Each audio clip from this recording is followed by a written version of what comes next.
Kamala Harris accepts Democratic nomination with appeals to unity and middle-class roots. Tonight, Kamala Harris formally accepted the Democratic nomination for the U.S. presidency.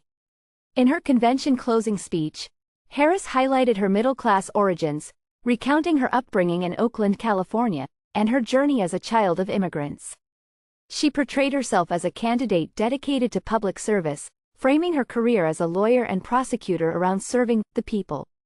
Harris called for unity and a new path forward for America but provided few specific policy details, focusing on lowering costs for healthcare, housing, and groceries, and affirming abortion rights.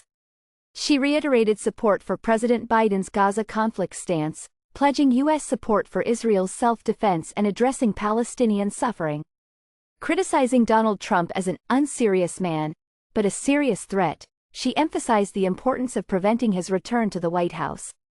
Harris' speech aimed to present a vision of progress and contrasted the future with Trump's proposed policies. Modi walks diplomatic tightrope with visit to Kyiv. Indian Prime Minister Narendra Modi is visiting Ukraine on Friday, shortly after meeting Russian President Vladimir Putin in Moscow. This visit, the first by an Indian PM to Ukraine, comes amid criticism from Ukraine and Western nations over Modi's recent trip to Russia. Ukrainian President Volodymyr Zelensky expressed disappointment at Modi's interactions with Putin.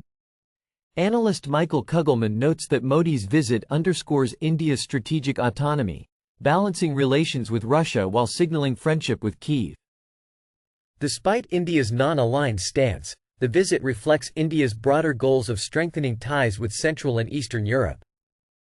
Modi's itinerary also includes a stop in Poland, marking significant diplomatic engagement in the region. The visit aims to advance Indian interests without taking a stand in the Russia-Ukraine conflict, focusing on diplomacy and dialogue. Yen rises on hawkish BOJ. Powell's speech in focus.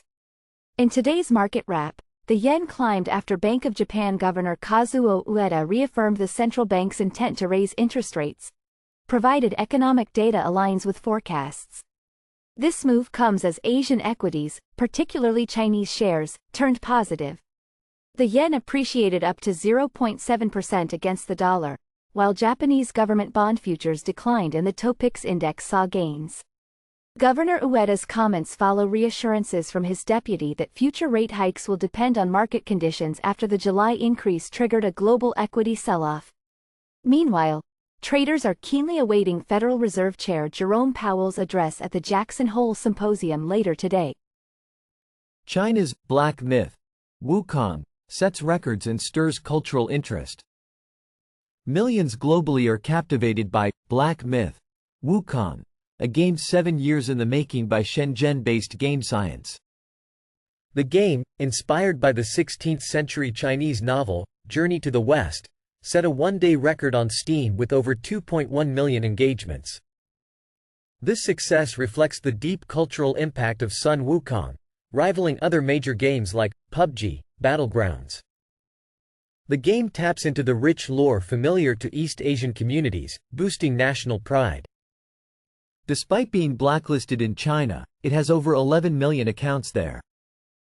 Xinhua praises it as a soft power tool, yet concerns remain about creative and political control. Overall, Black Myth, Wukong, presents China's culture to a global audience and sparks debates on its traditional narratives. Alibaba to upgrade Hong Kong listing to primary status on August 28. In major financial news, Alibaba Group Holding Limited shareholders have approved a plan to upgrade the company's Hong Kong listing to primary status effective August 28. This strategic move is expected to attract billions in investment from mainland China. The decision comes amid ongoing competition and concerns over sluggish Chinese consumption that have caused Alibaba's shares to underperform compared to Tencent Holdings Limited.